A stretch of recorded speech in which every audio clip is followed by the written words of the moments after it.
Hello, and welcome to this tech tutorial from modernlinguistics.com on how to use Google Drive. Google Drive is a free service offered by Google which allows you to create and share your work online and have access to these documents from anywhere where you're able to connect to the internet.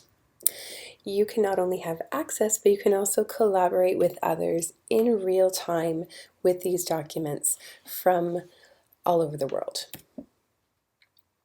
And Google has some different ways that it suggests that you can use Google Drive, or formerly known as Google Docs or spreadsheets, in the ESL classroom or the English classroom. And I also thought these were quite useful. So some of these suggested uses are for essays. Students can collaborate on working on essays together in the different pre-writing, writing, and post-writing stages. Vocabulary exercises, creative writing exercises, brainstorming. You can have students work together, writing poetry portfolios either individually or in a group. Essay tests, if they are group tests or individual tests. Classwork, you can basically use the limits of your imagination to think of certain exercises to use with Google Drive.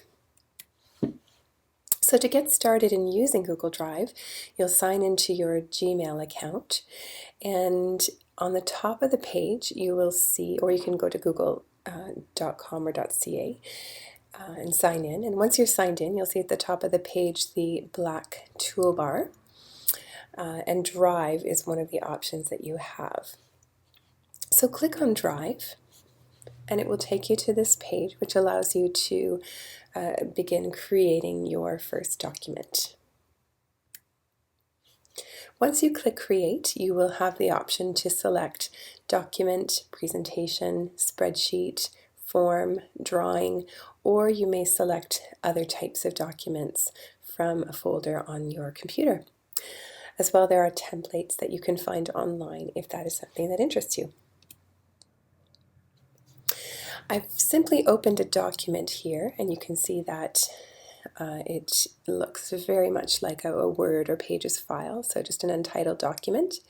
You can edit the document by clicking in the document and just typing and using your text editor as there is at the top of the page. It will save every minute or so, or a few minutes, so you won't have to worry about losing your work. It's going to be saved online in Google Drive. It can be a little bit make people nervous a bit because you want to be saving to make sure you don't lose it.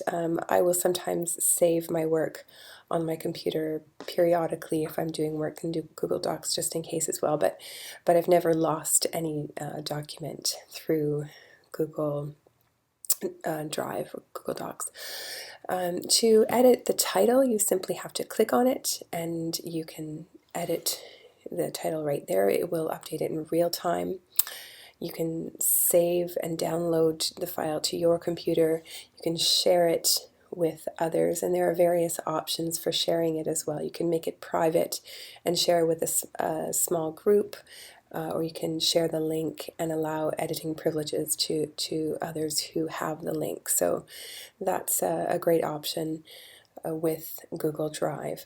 One of the great things about being able to share and work at on the documents at the same time is you can have 3 or 4 or 5 people working at on the document at the same time, and you can actually see who is working on the document with you. So I would be working on this particular document, and you can see someone with the username Imagery Fusion is also typing their response here. And this particular exercise was the beginning of a little exercise on hobbies with sort of beginner users. So the teacher said, can you write an example of a hobby? There's a chat on the right hand side, as you can see here, and the learners are writing some names of different hobbies on the page, and they're getting updated real time. So this can be scheduled beforehand if this is sort of a class homework assignment, or if this is an online class, it can be something that is assigned to the learners as part of their work that they need to do. And we can give access to various groups through the ways that I mentioned previously. So those are some of the basic ways you can get started with Google Drive. Of course, you can be as creative as you possibly can with it in the classroom. You may decide to use it in your blended classroom or in an online classroom where you sort of embed an activity within a learning management system like Blackboard or Moodle. Learners do need to have an account in order to have access to Google Drive, so that is one point to keep in mind. So I hope you enjoy using Google Drive as much as I have over the past few years, and thank you very much for watching.